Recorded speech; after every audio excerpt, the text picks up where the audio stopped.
ada majlis ilmu ya, walaupun online, cuma keberkatannya sama sekali tak sama. Jauh beza dia ya, jauh beza dia. Perempuan keluar rumah dengan niat nak datang majlis ilmu, setiap pusingan, setiap steering yang dipegang tu semuanya diganjar Allah bagi ganjaran. Live perempuan lelaki ni lebih ya, lebih duduk kita dalam majlis ilmu lain. Malaikat apa ni merahmati semuanya. Kalau yang di rumah tu, dan saya tak pasti boleh tak niat iktikaf di sini. Niat aja, niat saja ya. Walaupun ini dewan, bukan tempat solat, niat saja insya-Allah. Jadi beza, sangat beza yang online dengan yang di rumah. Dah ready Ustaz? Dah. Tak apa, lak dulu semata. Teropong. Teropong. Okey, standby semua ya. InsyaAllah. Boleh buka, yang nak buka mask boleh dilakukan sebab memang kita akan rasa lemas dan lemas juga kalau sentiasa tutup ni. Kalau yang rasa tak selesa, buka mask. Balik nanti baru kita buka. Okay, Alhamdulillah. Bagi muslimin seorang, walaupun kita izinkan untuk 10 oh, itu wajib. Oh, 2. Ada ya Haji kat sana ni. Muslimin dekat sebelah kiri Ustaz tu tempatnya untuk muslimin 10 sahaja. Itu kalau muslimat ramai, Haji kena pindah ke sana. Okey Ustaz, boleh Ustaz ya? Boleh. Assalamualaikum warahmatullahi wabarakatuh. Sehat semua insya-Allah. Bismillahirrahmanirrahim. Assalamualaikum warahmatullahi wabarakatuh. Al-Fatihah. Auzubillahi minasyaitonir rajim. Bismillahirrahmanirrahim. Alhamdulillah. Iyyaka na'budu wa iyyaka nasta'in. Siratal ladzina an'amta alaihim.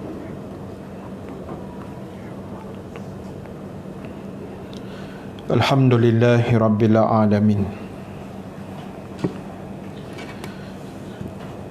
Wal 'aqibatu lil muttaqin. Wala 'udwana illa 'alal zalimin. Asyhadu an la ilaha illallah wahdahu la syarikalah wa asyhadu anna Muhammadan abduhu wa rasuluh.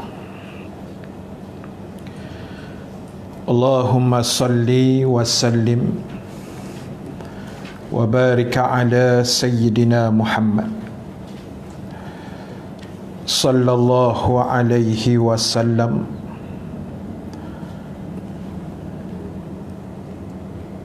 wa ala alihi wa ashabihi ajma'in, amma ba'd.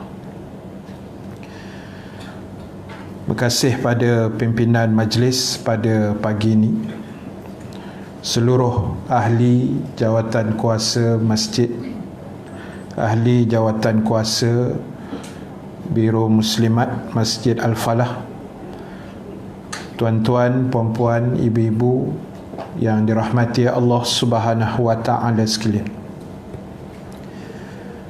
Alhamdulillah taala, kita memanjatkan kesyukuran kehadrat Allah Subhanahu wa taala. Dengan keizinannya kita dapat sama-sama bertemu dan berhimpun sekali lagi pada pagi ini. Setelah beberapa bulan kita tidak boleh berkuliah secara berdepan begini, dan alhamdulillah dalam seminggu 2 yang lepas, kita kata bermula awal Julai, banyak surau masjid, walaupun bukan kesemuanya, tetapi ada yang sudah memulakan pengajian-pengajian secara begini dengan SOP yang sepatutnya lah. Jadi alhamdulillah, insya-Allah pada pagi ini saya akan sambung daripada apa yang kita sambung secara online. Boleh? Sebab dalam PKP tu hari ada beberapa siri, saya tak ingat, ada 3-4 kali macam tu kot, ke lebih. Ada 3-4-5 kali macam tu. Kita kuliah secara online daripada rumah yang dihiasi dengan bunga-bunga tu. Jadi ramai pula yang berkenan bunga tu. Itu mini studio lah di rumah. Kan.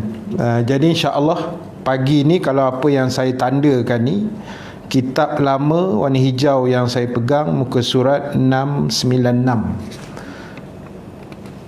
Muka surat 696, dilarang menyampaikan sesuatu tentang seorang kepada pemimpin kecuali pada hal yang ditakutkan akan menimbulkan kerosakan. Jumpa kitab lain muka surat apa? 566. Ada lagi 619, 566, 696. 3 saja. Baik, yang sebelum-sebelum itu tentang mengadu domba, batu api, mengumpat, yang tu sebahagiannya kita dah bincang sebelum ini dan sebahagiannya kita dah habiskan dalam online 2-3 bulan yang lepas. Baik, pagi ini kita sambung lagi beberapa tajuk-tajuk kecil yang diletakkan di situ. Muka surat 696 daripada Ibnu Abbas ataupun namanya Abdullah bin Abbas radhiyallahu anhuma, ia berkata,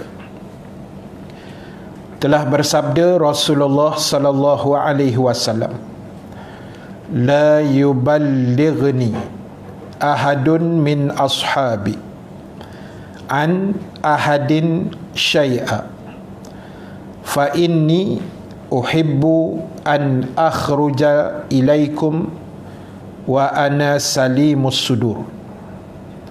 Hadis Imam Abu Daud dan Tirmizi. Yang bermaksud, telah bersabda Rasulullah sallallahu alaihi wasallam, janganlah salah seorang sahabatku menyampaikan kepadaku tentang sesuatu perkara daripada seorang yang lain, kerana sesungguhnya aku ingin ketika berhadapan dengan kalian dalam keadaan hati yang tenteram. Baik, tuan-tuan, ibu-ibu, sahabat yang dirahmati Allah Subhanahu wa taala sekalian. Pagi ini kita tengok lagi beberapa hadis yang dimulakan dengan hadis yang kita bacakan tadi, di mana Nabi SAW berpesan pada sahabat baginda yang mulia. Nabi tak suka bila ada orang menyampaikan sesuatu tentang seorang yang lain yang, kalau istilah kita hari ni, berita tu benda yang tak perlu pun. Sebab Nabi kata, aku tak nak bila beradab dengan kamu dalam keadaan jiwa yang tak tenang, diganggu dengan penyampaian berita itu, diganggu dengan kisah itu. Makna si Polan ni jumpa Nabi, contoh dia cerita pasal sahabat yang lain, benda yang tak elok. Nabi kata, aku tak nak benda tu. Nabi tak suka. Maknanya tak kira lah diberitahu pada pemimpin ke, kawan-kawan biasa ke, orang awam ke, siapa saja, poin dia ialah mengadu domba tu. Poin dia ialah jadi batu api. Bawa, orang kata jaja cerita sana sini lah, bawa cerita. Bahasa Melayu hari ni panggil bawa mulut. Suka sangat bercerita hal orang. Jadi sedangkan kita ni, tuan-tuan, ibu-ibu sekalian, banyak benda yang belum selesai, kan? Banyak benda yang kita ni sebenarnya, kalau kita muhasabah balik, banyak yang sangkut. Ibadah kita, sembahyang sunat, puasa sunat, sedekah, baca Quran, zikir, selawat, Banyak lagi sebenarnya benda-benda yang kita tersangkut ni. Tapi kadang benda tu kita letak sebelah, kita dahulukan benda yang tidak sepatutnya. Itu yang jadi masalah besarnya.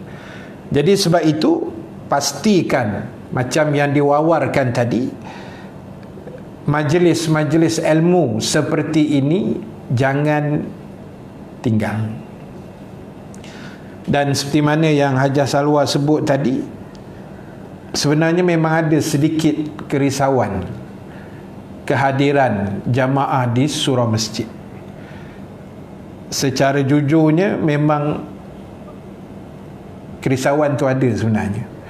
Saya tak pasti sebab masa masjid ditutup, riuh nak datang, kan? Komplain, oh Maidin buka, surau masjid tutup, apa benda kerajaan bla bla bla gitu kan. Siap keluar dalil macam-macam. Bila dah buka macam ni, dah tak datang pula. Ni geng Kutub Utara ni, bukan Al-Falah lah kan. Jadi sebenarnya risau, sebenarnya saya sangat risau. Sebab apa yang saya cuba membayangkan, bila dah dibuka ni sepatutnya lebih ramai daripada sebelum, sepatutnya. Tapi mungkin juga ada benarnya keselesaan itu. Orang dah selesa di rumah, kan, sambil dengar ceramah ustaz golek-golek, makan durian, kan, sambil meniarap. Siapa yang nampak ke? Ustaz bukan nampak pun, dia je nampak ustaz. Jadi keselesaan tu dia membawa-bawa dah. Jadi kita harap ke depan besok ni, bila dah SOP pun dah tak ada dan sebagainya, insya-Allah lah, kita doa yang baik-baik lah. Sebab sekarang ni mungkin kekangan tu SOP, mungkin dan juga keselesaan tadilah.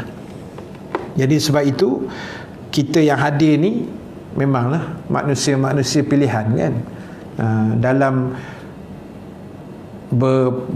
beribu penduduk ataupun manusia yang, masyarakat yang ada keliling ni, inilah ramainya yang boleh datang. Kuliah maghrib pun sama juga. Semalam pun saya ada kuliah maghrib, kemarin dulu kuliah subuh, sama juga. Kuliah subuh pun tak ramai, kan. Walaupun dah berjarak-jarak 1 meter dalam masjid tu, tak penuh juga pun. Malahan boleh, memang lapang gila lah, senang cakap je gitu kan. Sedih pun ada juga rasanya. Tapi tak apalah, kita doa-doa yang terbaik lah, insya-Allah. Jadi balik cerita kita tadi, maknanya jaga lisan, jangan suka bawa cerita, kan. Bukan Allah Rasul je tak suka jenis-jenis orang yang dipanggil namimah, pengadu domba ni. Batu api lah kita kata. Manusia pun tak suka juga sebenarnya. Jadi biar kita belajar. Yalah, masa PKP tu hari, sekarang ni pun still PKP juga, kan. Cuma pemulihan lah, dia makin longgar sikit. Tetapi pada saya, tak kira lah PKP ke apa ke, selagi boleh mengaji, kita mengajilah. Yang penting majlis-majlis ilmu tu jangan kita abaikan, jangan kita tinggalkan. Dan saya sebut dah sehari dua ni dalam kuliah, sebenarnya sebahagian manusia dia ambil pengajaran daripada peristiwa yang berlaku. Maknanya bila Allah hantar COVID tu, ada orang dia ambil pengajaran, ada orang tak ada apa-apa, tak ada apa-apa pada dia, COVID tak COVID, dia serupa itu je. Dia tidak memikir, dia tidak menghargai, dia tidak menilai, dia tidak bermuhasabah. Sebenarnya COVID terlalu banyak mendidik kita macam-macam benda. COVID ajar kita mahalnya nilai kekeluargaan. Bila kita terperap di rumah, tak boleh keluar. Baru kita tahu anak kita macam mana, isteri kita macam mana, suami kita macam mana. Baru tahu, dah tak boleh keluar, kan. Masa awal-awal tu tak boleh keluar rumah. Baru tahu kemesraan tu macam mana, perangai anak kita macam mana, perangai suami, perangai isteri, baru kita tahu. Dan selama ni sebahagiannya bekerja, kan, pagi petang baru balik, tak apa nampak sangat. baru kita tahu mahalnya nikmat kebebasan. Boleh keluar. Bila dah terperap, stres. Akhirnya tercabut pintu peti ais. Dah kesana kemari je. Kan, ke depan ke dapur kan, dah tak ada apa benda nak boleh buat. Tanggal pintu peti ais tu. Jadi baru tahu, ya Allah, selama ni aku boleh keluar kesana kemari, nikmat tu, tapi tak rasa kan. Bila dah kena kurung macam tu, baru tahu nikmat boleh datang kuliah ni sebenarnya nikmat yang sangat besar. 3 bulan kita lalu je depan Masjid Al-Falah, tak boleh masuk kan, lalu je menangis kita, tak boleh masuk.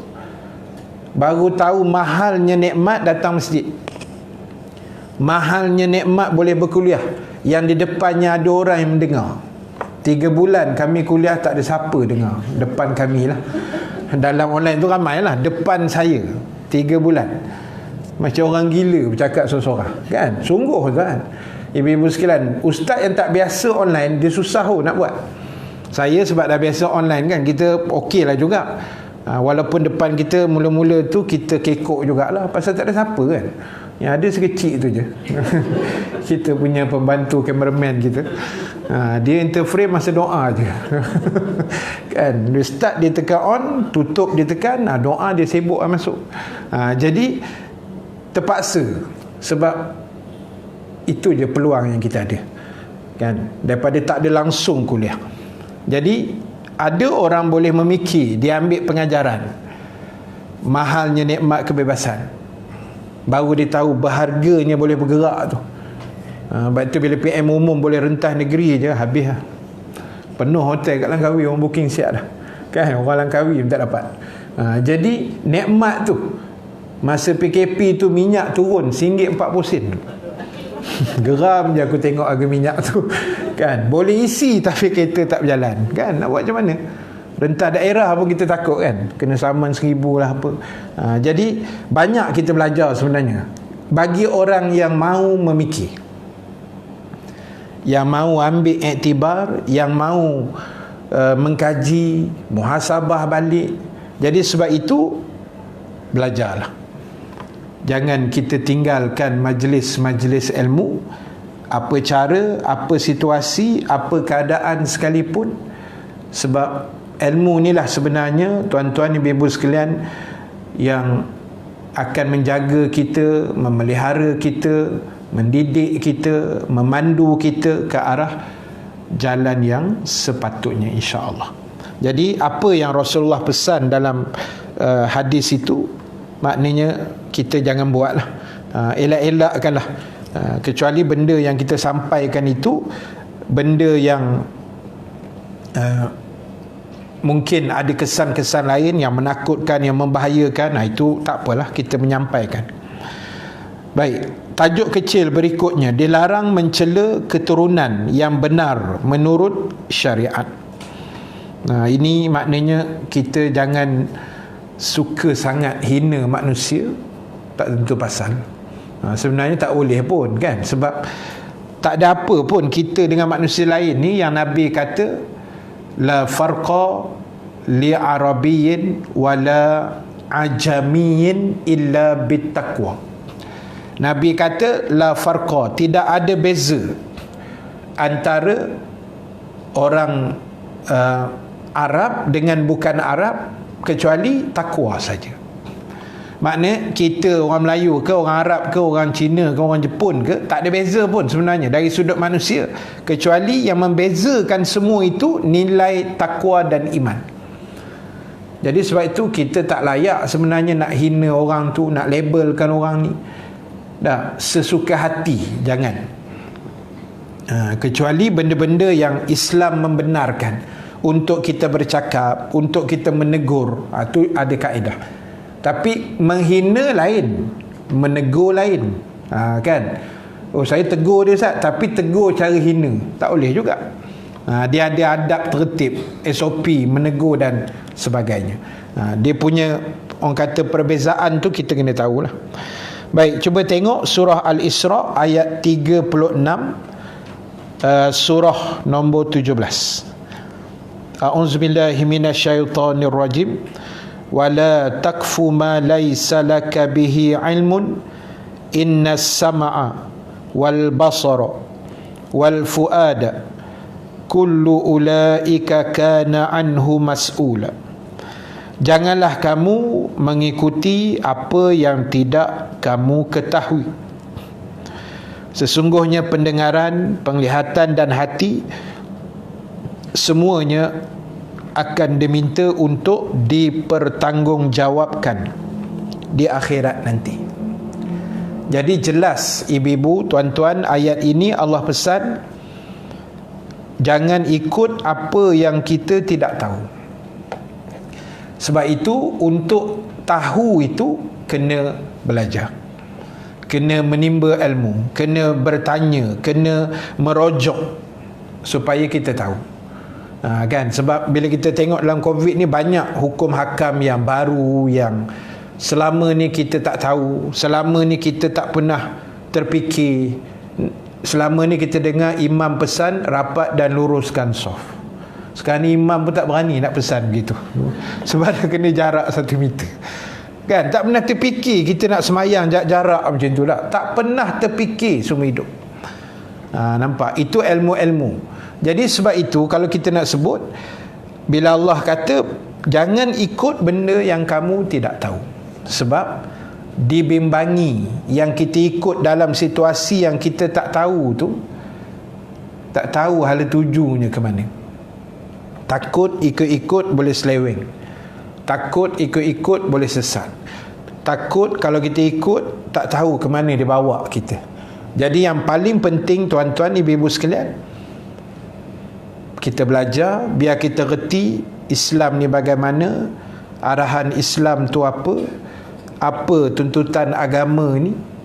Aku ni sebagai manusia, apa hak yang aku kena settlekan dengan Allah, dengan Nabi, dengan anak isteri aku, dengan suami aku.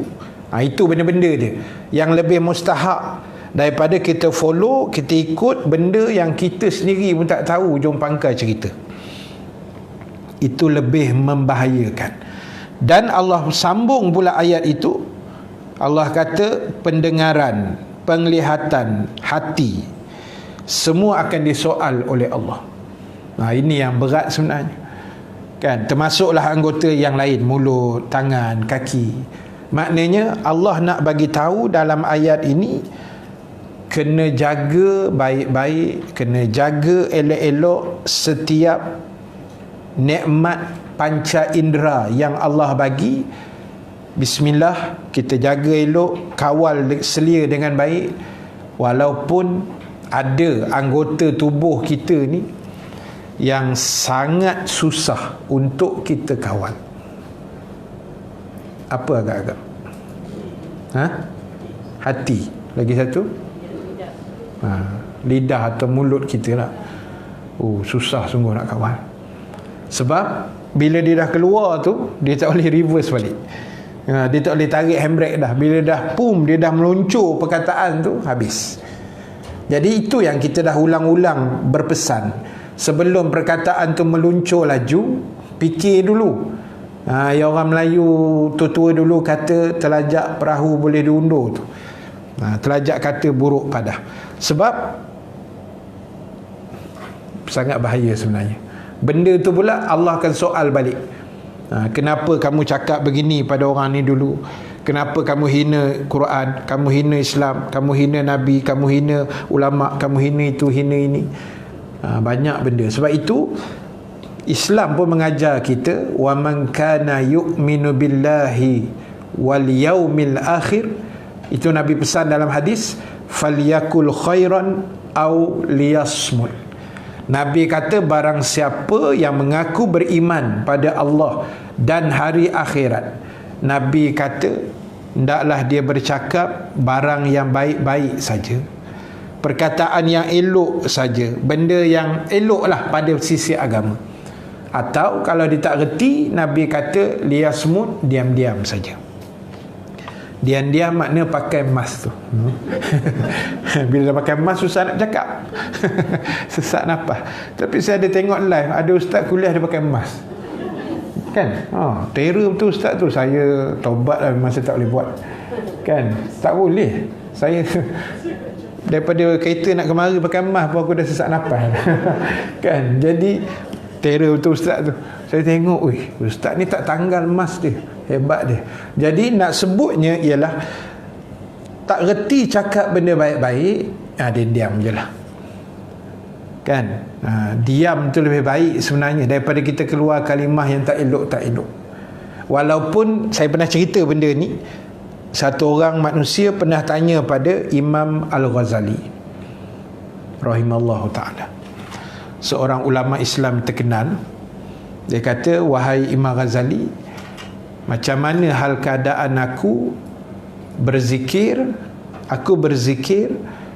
mengingati Allah dan sebagainya lah, berzikir dengan mulut, tapi hati aku ke lain.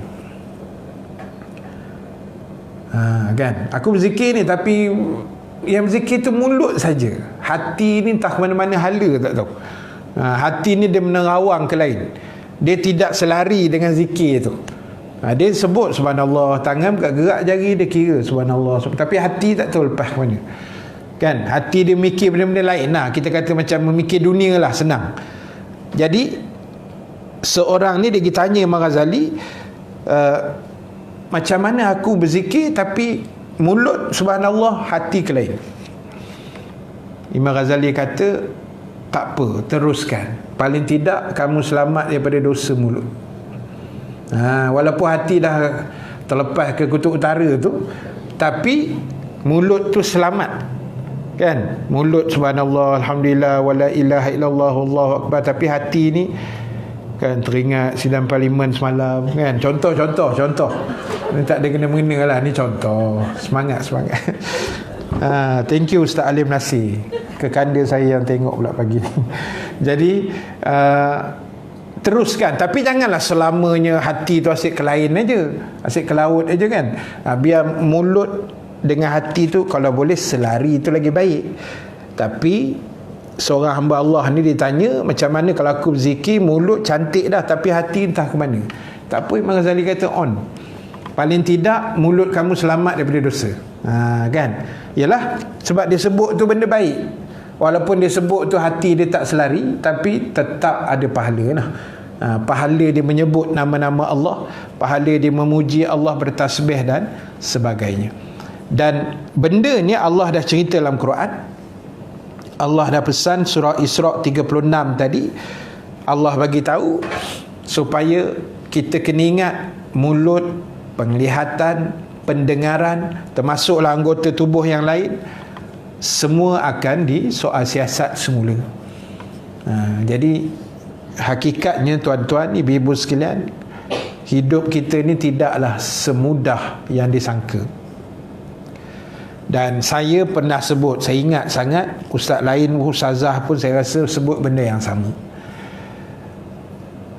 Saya tidak kata boleh, dengar ayat ni baik-baik, saya tidak kata boleh atau okey, tetapi hakikatnya berdosa dengan Allah itu lebih mudah berbanding berdosa dengan manusia.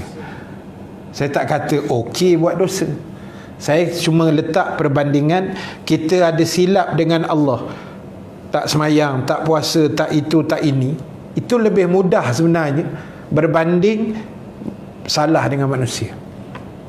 Dengan manusia ni susah. Kena pula saya tak maafkan, katanya sudah, saya tak halalkan, lagi penat kita. Jadi lebih selamat kurang-kurangkan dengan manusia ni. Atau yalah, nak hapus terus tu lagi bagus lah, kan. Maknanya jangan ada salah dengan orang, tapi mustahil lah. Cuma poin dia dengan Allah tu lebih senang berbanding dengan makhluk. Sebab kita berurusan dengan Allah pun sebenarnya lebih mudah berbanding dengan makhluk. Makhluk ni banyak cekadaknya, kan. Banyak dia punya ragam, banyak songeh, banyak dia punya hal. Tapi dengan Allah senang, 24 jam Allah buka kaunter dia. Doalah bila-bila, munajatlah bila-bila, mintalah bila-bila, Allah sedia dengar dan terima. Tapi manusia ni dia ada had, kan. Telefon lebih pukul 10 malam tak angkat lah, kan. Tengok pula tak ada nama pula, call yang masuk, ni siapa pula skamer tu tengah malam ni kan, tak angkat dia. Manusia susah, tapi dengan Allah ni dia tak banyak cakap, senang. Jadi dosa pun sama, kita berdosa dengan Allah, minta ampun, taubat, istighfar, insya-Allah Allah ampunkan. Kan, jangan syirik sudah. Tapi dengan manusia dia banyak syarat lah, itulah ini, macam-macam.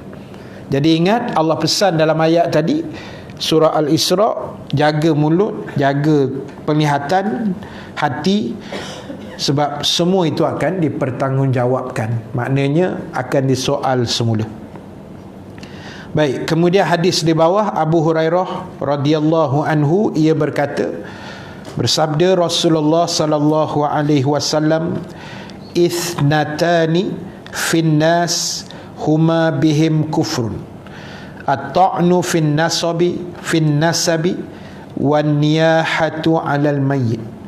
Ada dua macam perbuatan pada manusia yang menyebabkannya menjadi kufur. Kufur di sini bukan kafir. Kufur dalam hadis ni makna dia engkar dengan nikmat Allah, dia tidak bersyukur. Itu makna kufur. Kan? Dia tidak mensyukuri nikmat Allah. Dia tidak berterima kasih. Dia tidak menghargai jasa Allah. Dua benda yang kalau manusia buat dia jadi kufur, dia tidak bersyukur dan sebagainya. Yang pertama, mencela nasab, asal keturunan, dan yang kedua, meratapi mayat. Pertama, mencela keturunan atau mencela manusia lah sebenarnya, kan. Kita hina orang tu, hina orang ni, cela kawan ni, cela kawan tu. Bila kita mencela tu, kita lupa kita pun manusia juga. Kita pun sama asal keturunan.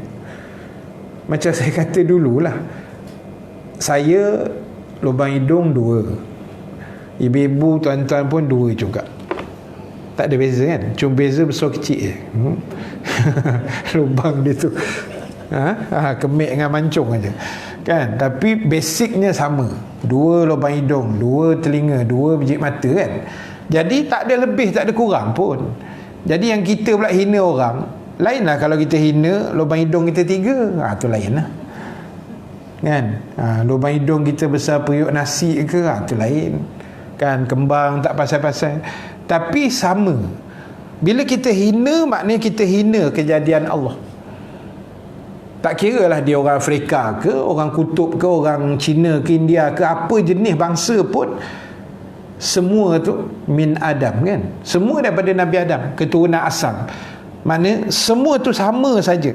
Jadi sebab itu bila kita hina, maknanya kita tidak menghargai ciptaan Allah. Kita tidak mensyukuri, kita tidak berterima kasih, kan. Walaupun yalah Allah dah susun kita. Saya rasa semua yang dalam dewan ni sama kot. Melayu, Islam ke ada orang putih ke dalam ni? Cuba-cuba nak menyamar pula. Tak ada tak? Semua keturunan Arab ada Arab. Jadi katalah kita ni Melayu tak? Alhamdulillah, syukur jadi Melayu Islam. Saya tak puas hati, Ustaz, saya nak jadi orang putih. Tak boleh. Sebab benda tu Allah dah atur. Ada ketentuan Allah yang kita memang tak boleh ubah.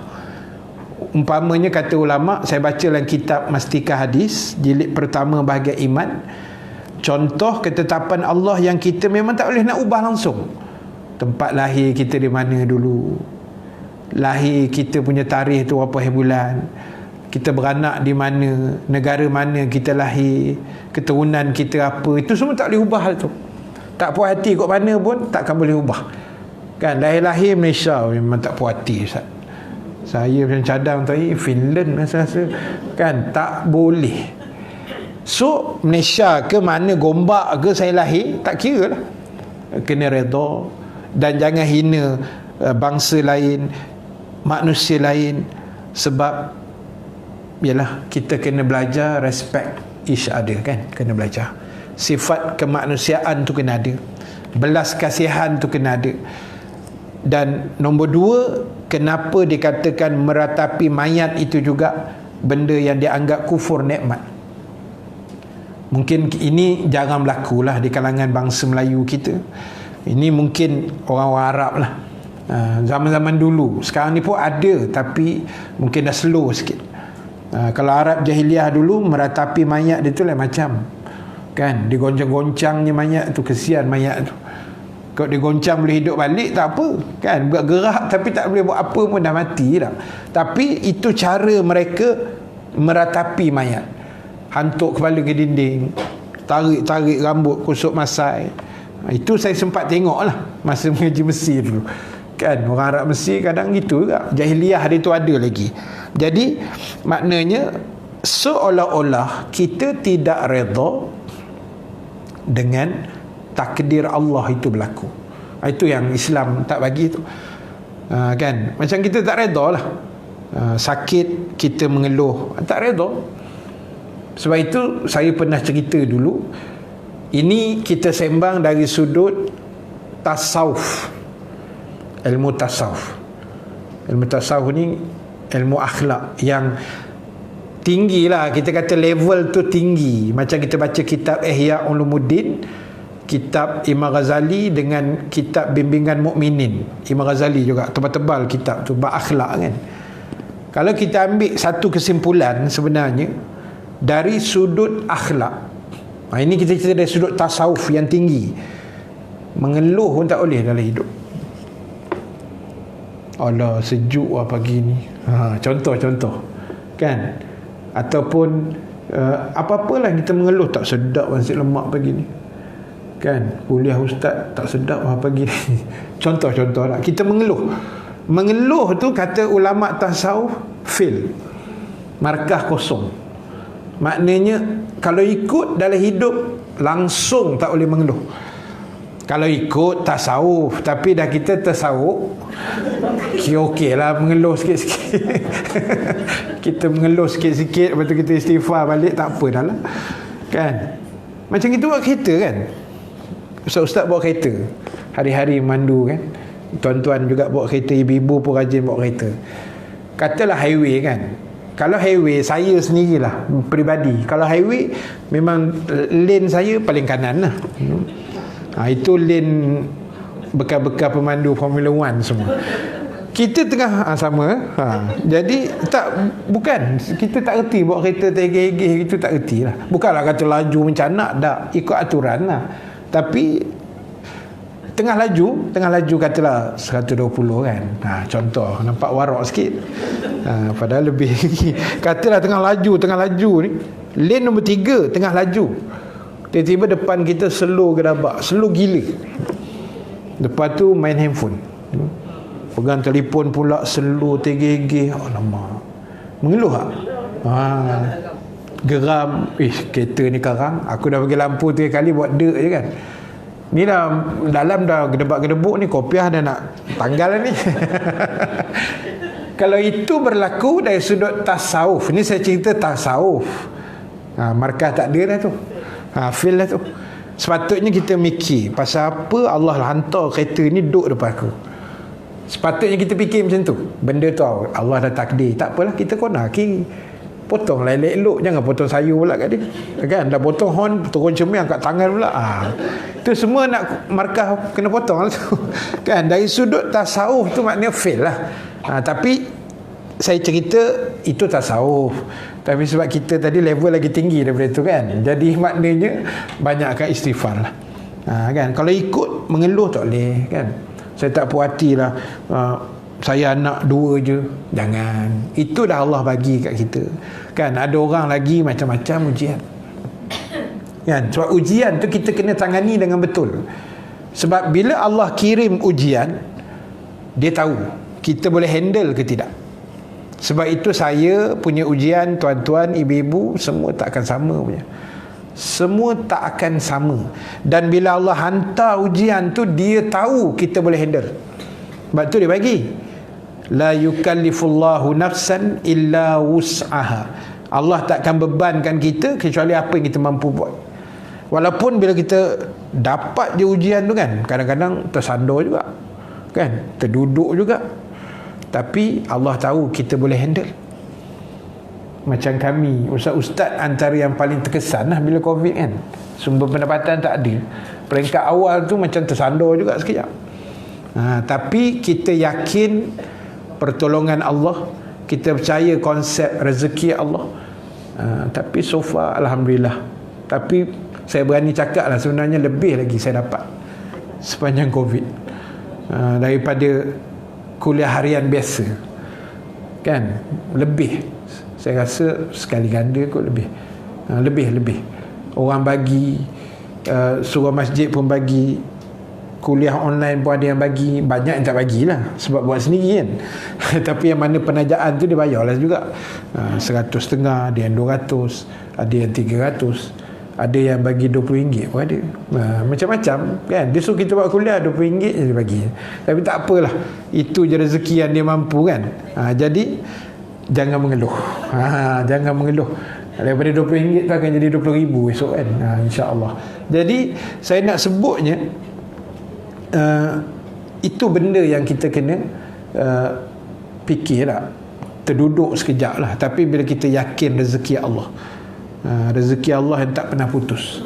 Walaupun masjid tempat saya tu, Sarjana tu, dia punya bendahari tu asyik WhatsApp kat saya kan. Dia risau, dia tahu kita duduk situ. Ustaz, beras ada ke Ustaz? Dia tanya beras. Kalau tak ada, Ustaz datang masjid ambil. Saya kata setakat ni ada lagi. Ustaz okey ke, sihat? Alhamdulillah, nampak terlebih sikit saya kata. Dah duduk rumah saya terkedarah aja kan. Jadi so far saya kata cukup lah. Alhamdulillah dah cukup. Jadi rezeki tu ada. Tak siapa-siapa entah minta nombor akaun, bagi duit, bank in, zakat lah, apa macam-macam. Jadi kita nak sebut, bila kita letak hubungan yang baik dengan dia, jaga adab kita dengan Allah, Allah akan jaga kita. Sebab itu dua benda tadi jangan dibuat. Hina manusia tak tentu pasal, meratapi mayat.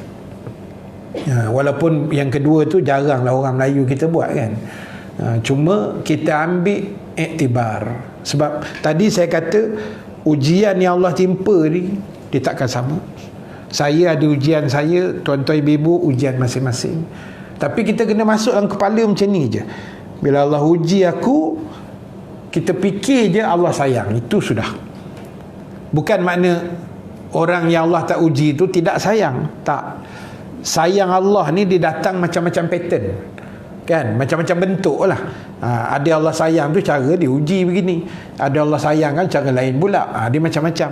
Tapi kita masuk dalam kepala, bila aku diuji saja ingat, jangan mengeluh nak asyik aku, jangan gitu. Cuma bila Allah uji, ingat ini salah satu cara Allah sayang kita kan. Dia bagi kita ujian, kita kena hadap betul-betul. Kuncinya sabar, kuncinya redha. Sebab tu memang takkan sama kan. Sebab tu saya tengok saya dengar dalam radio baru ni ada satu orang perempuan ni, besar ujian dia, 2 hari nak kahwin, pengantin lelaki hilang, melarikan diri, menghilangkan diri.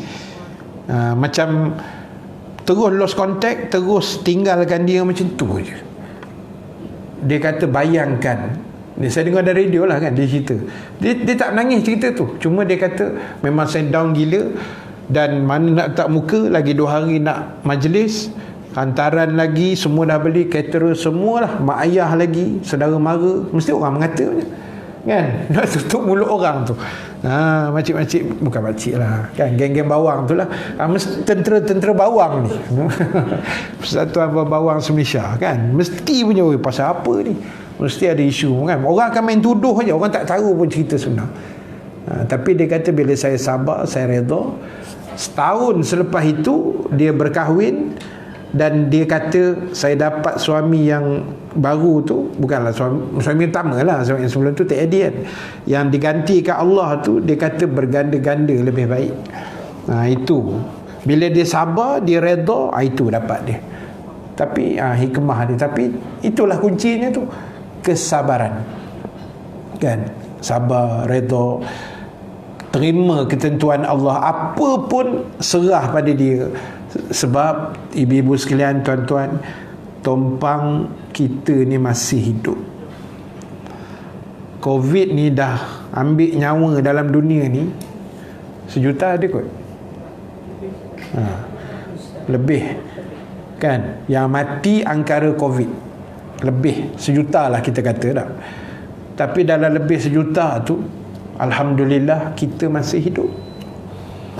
Kawan kita kena Covid, ada yang hidup balik. Maknanya bukan hidup balik, ada yang tak matilah, maknanya dia sihat hidup balik pula. Bahasa tu kena betulkan balik. Ada yang selamat lah, maknanya tak adalah meninggal. Ada kawan-kawan saya kena Covid, saudara saya ada kena Covid, hidup alhamdulillah, dapat meneruskan balik hidup. Ada anak murid yang kena Covid, meninggal. Ada meninggal, ada yang hidup, ada yang meninggal tu, ada yang viral dalam TV. Saya tengok anak dia, adalah ceritanya tu, dan dia meninggal. Dan kita ni dalam kelang-kelang kabut Covid itu hari, alhamdulillah Allah hidupkan lagi kita. Ada lagi rezeki kita datang masjid. Cuma tahun ni haji je lah tak boleh. Bukan tak boleh, kerajaan tidak hantar kan, sebab risiko sangat tinggi lah. Kita ikut SOP no. Yang sana punya geng kan, dia main langgar ikut suka je kan. Nak tawaf 1 meter mana boleh tak, susah nak jaga benda tu. Yang reti bahasa kita je, yang dengar cakap yang tertib ni kebanyakan orang Asia Tenggara ni je kan. Yang lain-lain tu cara dorang lah kan, tak ada SOP punya, memang dia sodok gitu je. Jadi tahun ni tak ada rezeki untuk jamaah haji. Ada pula orang tanya, ibadah korban on tak Ustaz? On, tak ada masalah kan. Bukan makna jemaah haji tak hantar, tak ada pula korban tahun ni. Kan, bukan begitu. On macam biasa juga, cuma ikut SOP lah. Ada yang tanya juga, puasa Arafah Ustaz, on, tak ada masalah. Dan tak ada jemaah haji Malaysia, bukan itu syarat. Nampak tak ilmu yang kita dapat tu? Kan, kadang orang, yelah, bukan kita nak salahkan orang tu, dia tak tahu. Kadang dia pun tersentak, haji tak ada, Arafah hukum macam mana, puasa sunat, kan, dia terfikir. Korban macam mana, dia terfikir. Sebab itu kita banyak belajar sebenarnya ilmu-ilmu tu kan, macam ilmu SOP ni kan, penjarakan, cuci tangan lah apa, itu pun ilmu juga sebenarnya. Jadi sebab itulah tuan-tuan, ibu-ibu sekalian, 2 benda yang Rasulullah sallallahu alaihi wasallam sebut tadi, benda-benda macam ni yang kita kena jaga dengan sebaik-baik mungkin, dan kita kena jaga sampai kita mati. Sebab bila Allah bagi lagi ruang nyawa ni, saya rasa ini nikmat yang paling mahal, paling berharga, yang wajib, sewajib-wajibnya kita mensyukuri kan. Sebab saya sebut banyak kali dalam kuliah online hari-hari pun saya sebut, orang yang mati, orang yang meninggal dunia, benda pertama yang jadi pada mereka di alam barzah ialah menyesal. Menyesal. Mati je nampak malaikat Munkar Nakir, yang Nabi kata nampak malaikat maut dah satu hal dah. Malaikat Munkar dan Nakir di alam barzah itu, yang Nabi kata kulitnya hitam legam, matanya warna biru. Masa tu dah mesti menyesal punya lah, mesti menyesal. Ya Allah, menyesal aku tak datang masjid. Tak ada apa dah masa tu kan. Menyesal aku tak semayang, tak tutup aurat, tak baca Quran, tak sedekah, tak itu, tak ini. Masa itu baru menyesal, tak ada apa dah kita. Banyak dah ustaz-ustaz sebut. Baru ni Jumaat lepas saya follow kuliah Ustaz Farhan kat sini, menangis dia kuliah kan. Dia memang ratu air mata sikit. Ini memang bawang Ustaz Farhan pula ni. Kan? Tak apa, kawan baik saya, nanti saya minta maaf kat dia. Kan? Dia ganti Ustaz Dasuki. Ganti Ustaz Dasuki. Jadi raja air mata, bukan ratu. Ratu perempuan. Kan? Jadi nak sebutnya begitulah. Kan? Maknanya Allah hantar kita, ada ruang tu, kita ambil. Bila dah mati ni, habis 2-3 hari lepas, rakan stokis saya lah. Saya kan meniaga sikit kan, jual barang Al-Hadad Marketing, Taman Koko apa semua tu. Jadi ada salah seorang stokis ni, dia meninggal. Dia awal 50-an lah, tak adalah tua sangat, serangan jantung. Wahal sihat tu, mengamalkan pemakanan sihat apa semua kan, tapi ialah benda nak sampai. Jadi ujian tu tak sama. Dan ingat, meninggal, tutup fail, habis. 27 Februari yang ibu saya meninggal tu, lepas tu PKP.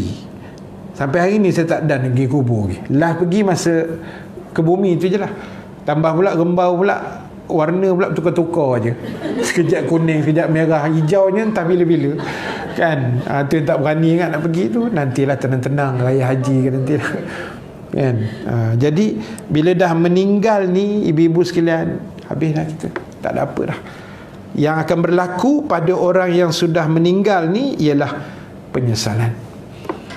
Dan itulah yang kami asatizah pesan tiap-tiap hari ini, biarlah menyesal sekarang, masa hidup ni, masa sekarang ni, pagi pukul 11 pagi ni, ini nak menyesal. Menyesal tak baca Quran lagi. Balik lagi baca sikit lah, jangan banyak kan, sebab nampak gaya pun tak boleh nak baca banyak. Jadi baca sikit-sikit pun tak apa dah. Sedekah ke, selawat Nabi ke, istighfar ke, apa benda-benda baik, bismillah, buatlah kan. Biar kita ada rasa sesalan tu, dan tolong hargai nikmat yang masih Allah campak pada kita. Walaupun saya percaya yang hadir ni dari sudut suhu badannya sihat lah, 36 point something itu kan, tapi masing-masing ada penyakit masing-masing. Yang sakit lutut walaupun suhu 36 kan, dia tak mempengaruhi lutut tu kan. Yang sakit lutut, yang sakit pinggang kan, yang sakit perut, yang pening, yang macam-macam. Jadi Allah dia bagi itu, dia tahulah dia nak adjust kita kat mana. Yang penting kena sabar, kena redha, itu kunci segala-galanya. Jadi sebab itu ibu-ibu, tuan-tuan yang dirahmati Allah, dua benda tu kita kena jagalah kan. Sebab apa? Sebab Islam tak suka kita buat macam tu. Kita akan jadi orang yang tidak menghargai nikmat Allah. Baik, saya habiskan sikit je lagi. Tajuk yang terakhir saya nak ambil pada pagi ni, dilarang berbuat sombong. Ayat 32 surah An-Najmi. A'udzubillahi minasyaitonirrajim. Fala tuzakku anfusakum huwa a'lamu bimanittaqa. Maka janganlah kamu, kata Allah, merasa diri kamu sudah suci. Tazakku maknanya suci, daripada perkataan zakat. Zakat tu maknanya menyucikan harta kan. Tuzakku, suci. Allah kata jangan kamu rasa kamulah orang yang paling baik, orang yang paling suci, orang yang paling bersih konon-kononnya. Sedangkan kata Allah, dialah yang lebih mengetahui siapa di kalangan kamu yang hebat takwanya. Cantik Allah pesan kita tak? Cantik Allah Ta'ala jentik hati kita. Allah tegur kita, jangan rasa hebat sangat, jangan rasa kita je betul semua, jangan rasa kita je dah hebat dah mengaji, kita je dah hebat dah semayang, kita dah hebat dah segala-galanya. Jangan. Biar kita rasa kita ni masih kekurangan kan, supaya timbul, orang kata, muhasabah diri tu. Sebab bahaya sombong ni kan. Sebab sombong ni perangai iblis. Sombong ni Allah sangat benci. Sombong ni boleh membawa kita dihumban ke dalam neraka Allah, na'udzubillah. Jadi benda-benda macam ni Allah banyak jentik kita dalam Quran. Allah banyak peringatkan kita supaya kita jangan terlajak. Saya suka guna perkataan terlajak tu, sebab terlajak ni dia bahaya sikit kan. Kita bawa kereta laju, takut terlajak, tak sempat break, bahaya. Terlajak ni bahaya. Ustaz-ustaz kuliah terlajak masa. Itu bahaya tak? Tengok jam dah 3 kali lah, ustaz tak berhenti. Jadi jangan terlajak. Terlajak masa, terlajak kata, terlajak perbuatan, kan? Maknanya kawal diri. Sebab terutama mulut lah, kan? Kadang-kadang sombong ni tak perlu bercakap. Memek muka pun boleh jadi sombong tak? Body language, kan? Jadi semua benda-benda ni, tuan-tuan, ibu-ibu sekalian, kita kena check balik. Sebab Allah kata Dia saja Tuhan yang lebih tahu siapa yang paling beriman, yang paling bertakwa dalam dunia ni. Koklah kita megah dah, oh aku masjid buka, aku orang pertama datang. Jangan. Dah, kita doakan kawan-kawan yang tak datang tu. Jangan kita megah. Orang kata, kalau bahasa teruk sikit, jangan kita perasan sangat lah. Jangan kita perasan sendiri sangat. SS dipanggil, syok sendiri lah. Biar ada check and balance. So itu bila jadi apa benda pun sebenarnya dalam hidup kita ni, itu sebenarnya Allah nak remind kita, Allah nak tegur kita. Sebab ada benda kadang-kadang kita buat, kita tak perasan. Kita rasa macam betul, tapi mungkin benda tu tak betul. Kita rasa macam tak betul, tapi sebenarnya betul. Boleh jadi juga begitu.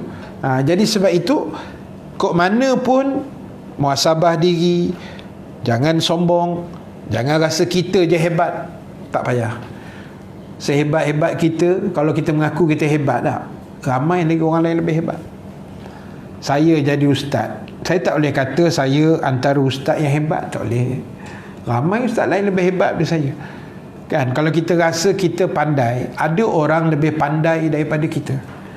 Kita rasa kita lawa di Subanjaya ni, contoh ya, jangan perasan sangat, ni contoh saja. Ada orang lebih lawa daripada kita, sungguh, kan? Kalau kita rasa kita kaya, ada lebih kaya daripada kita. Mesti ada yang lebih daripada kita. Itu ayat yang lebih selamat, supaya kita ni jangan terlajak, kan? Sebab Allah tak suka benda-benda tu. Baik, akhir sekali kita perhabiskan hadis tu daripada Iyad bin Hammar Asy-Syahabi As-Sahabi, salah seorang sahabat Nabi lah. Iyad bin Ammar tu sahabat Nabi. Ia berkata, Rasulullah sallallahu alaihi wasallam bersabda, Inna Allah Ta'ala auha ilayya an tawadhu hatta la yabgha ahadun ala ahadin wa la yafkhara ahadun ala ahadin. Sesungguhnya, kata Nabi, Allah telah mewahyukan kepadaku agar kamu saling bersifat tawadhu', merendah diri, sehingga salah seorang daripada kamu tidak akan melanggar hak salah seorang yang lainnya, dan salah seorang dari kalian tidak menyombongkan diri terhadap yang lainnya. Jadi ini yang dipesankan oleh Nabi, melalui Allah pesan ke Nabi, Nabi sampai pada kita. Pertama, bersifat tawaduk. Tawaduk ni bahasa Melayu kata rendah diri lah. Merendah diri itu maknanya tidak sombong lah. Kok-koklah ada orang memuji-muji kita ke apa, kita balikkan pujian tu pada Allah. Kita ni tak ada apa-apa lah. Itu tawaduk dia panggil. Dia rendah diri, dia sedar diri. Kalau orang puji-puji dia pun dia, Alhamdulillah, ini kurniaan Allah, nikmat Allah, balik pada dia. Kalau dia tak izin, tak jadi begini, kita cakap tu, menjawab tu biar berlapik sikit. Macam saya pernah cerita dulu, kan, katalah habis saya kuliah, datang satu orang jumpa saya, Ustaz, kuliah Ustaz pagi ni sedap gila, puji kita. Saya kena jawab, Alhamdulillah, ini kurniaan Allah lah.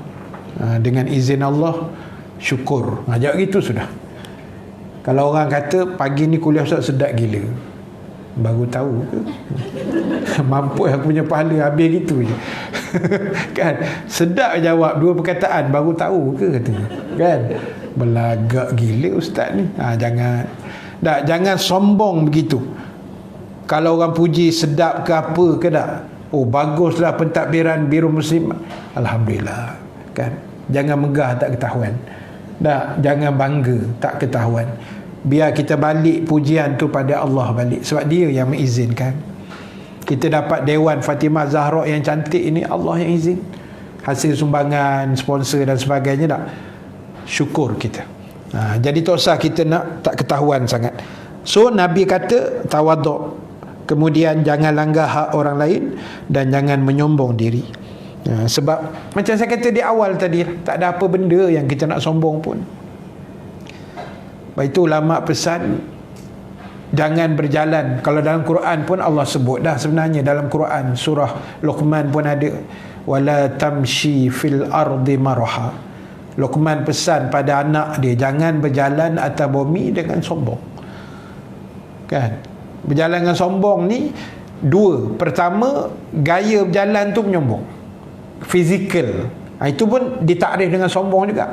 Cara berjalan, kan ada orang cara berjalan macam menyombong je, ada juga. Yang kedua, sombong sifat. Jangan tak sedar diri, jangan rasa kita hebat, orang pandang orang sebelah mata, jangan.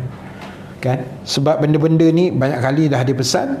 Dan jadilah manusia yang sedar diri, tahu asal usul. Sebab tu ulama kata, kamu nak menyombong apa atas muka bumi, sebab esok lusa kamu akan mati. Kan? Cuma kita bernasib baik sebab belum mati, itu saja. Kan? Hari-hari tengok TV sok khabar cerita orang mati, aksiden. Ni sehari dua ni banjir pula Johor, Pahang, banjir kilat ni, kau hujan-hujan tak menentu ni.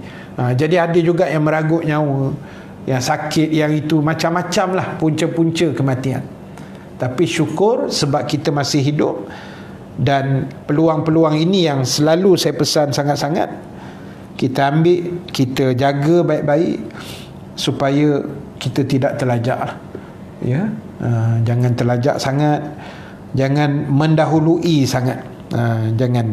Sebab hidup ni dia ada peraturan. Wa imma kita nak makan nasi pun ada aturan. Nak ambil lauk macam mana, nak mengunyah dia macam mana, nak makan suap dia macam mana cara, kalau pakai sudu macam mana gayanya, semua ada aturan. Apatah lagi benda yang besar yang melibatkan ibadah.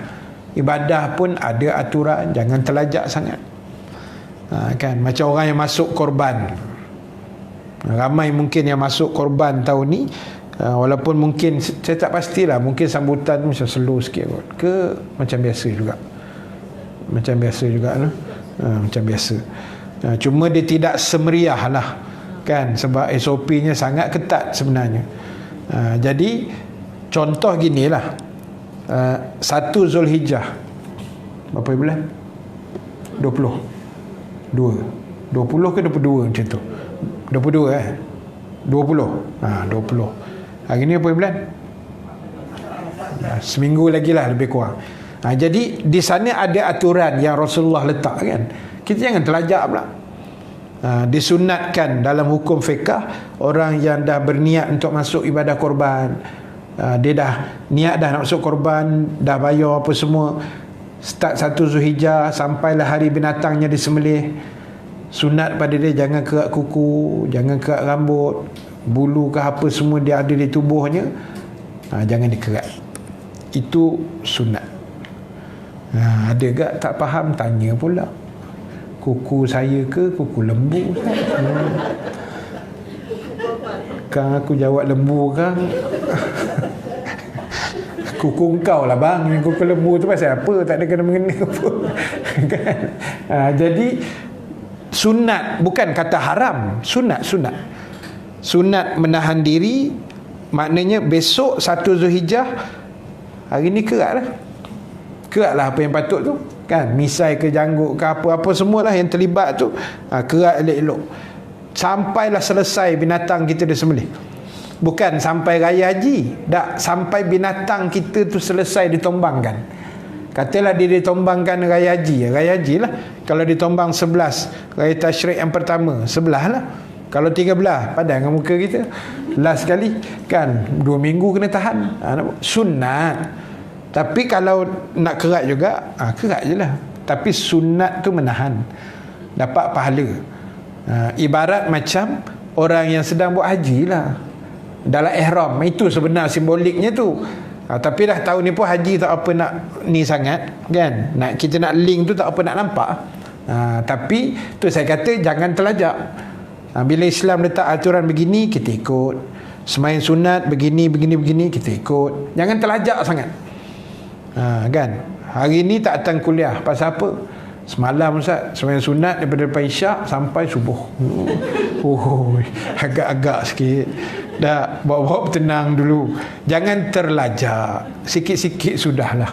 Kan? Takat mana mampu, sebab amalan-amalan sunat kaedahnya begitu. Baik, tuan-tuan, ibu-ibu yang dirahmati Allah, saya berhenti setakat itu dulu untuk pagi ini. InsyaAllah ta'ala kita sambung 2 minggu lagi lah. 2 minggu lagi insyaAllah, kalau tak ada apa-apa halangan. Tajuk berikutnya, dilarang menampakkan caci maki terhadap seorang Muslim. Tandakan di situ. Baik, terima kasih pada semua muslimin muslimat yang hadir pada pagi ini. Terima kasih juga semua sahabat yang menonton live di Medina Studio. Dan juga audio kuliah pada pagi ini. Saya minta maaf tak dapat nak baca komen-komen yang ada tu macam selalu. Tapi apa pun, terima kasih banyak pada semua, Ustaz Alim Nasir juga dan kawan-kawan yang lain. Mudah-mudahan Allah merahmati kita semua. Dan saya seronok juga kuliah online ni sebab ramai kawan-kawan kita daripada Singapura sebenarnya. Daripada Singapura yang saya kenal melalui online, tapi mereka berhubung dengan saya secara peribadi. Ada yang WhatsApp, ada yang PM. Seronok kan. Mereka orang-orang yang baik lah. Jadi alhamdulillah, syukur. Maknanya itu kuasa online. Walaupun yang terbaik kuliah beginilah kan, hadir dengan adab yang Hajar Salwa sebut tadi. Kalau ikut adab di rumah golek-golek pun kan, tapi dah itu yang terdaya Ustaz. Mata dah tak boleh buka. Saya dengar je suara Ustaz katanya. Mula-mula nampak muka Ustaz, lama-lama hilang. Telefon pun terlepas kan, dengar suara je lah. Gugur syahid fisabilillah. Jadi tak apalah kan. Itu kuasa online ni kita tak boleh jangka. 2 hari lepas saya kuliah subuh di Kampung Nahoda, Masjid Kampung Nahoda Batu Kif. Ada geng jamaah tu beritahu saya lepas kuliah, dia jumpa saya, dia kata, Ustaz, pagi ni Ustaz punya online, saya buat online, saya buat live online. Dia kata ada satu orang kawan saya, orang Siam Ustaz. Orang Siam tu maksudnya orang Thailand ni. Takut tak faham lah orang Siam. Orang Siam, dia Buddha, bukan Islam, tapi dia tengok kuliah Ustaz. Dia rajin tengok. Oh sudah, saya kata siapa pula nama kawan ni kan, kita nak kenalan jugalah. Saya kata dia, saya tanya dia faham ke bahasa Melayu? Faham Ustaz.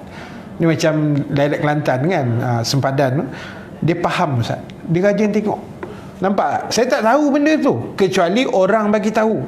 Macam ibu-ibu tak follow online saya, beritahu Ustaz ada kawan saya ni dia tak pernah dengar kuliah Ustaz bla bla bla. Baru saya tahu cerita.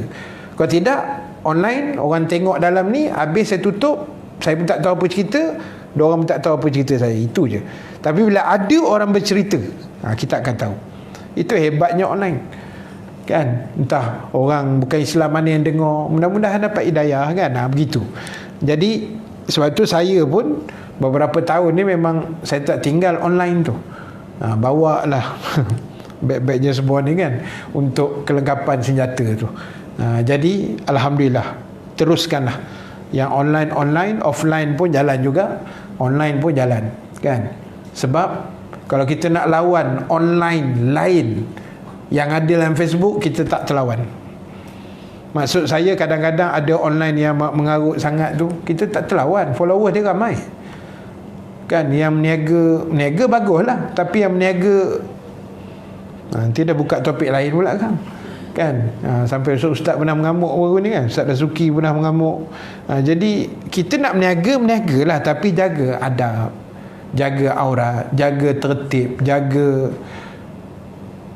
maruah kan. Sampai tunjuk macam-macam ni tak baguslah. Jadi tak apalah, berhenti takat tu. Sebab janji nak berhenti dah kan. Nanti terlajak tu kan bahaya. Baik, sahabat ibu-ibu sekalian, terima kasih. Semua yang online juga, terima kasih. Mudah-mudahan Allah berkati kita semua. Kita tangguhkan dulu majlis kita dengan tasbih kafarah, suratul As dan bacaan doa. Subhanakallahumma wa bihamdika nashhadu an la ilaha illa anta nastaghfiruka wa natubu ilaik.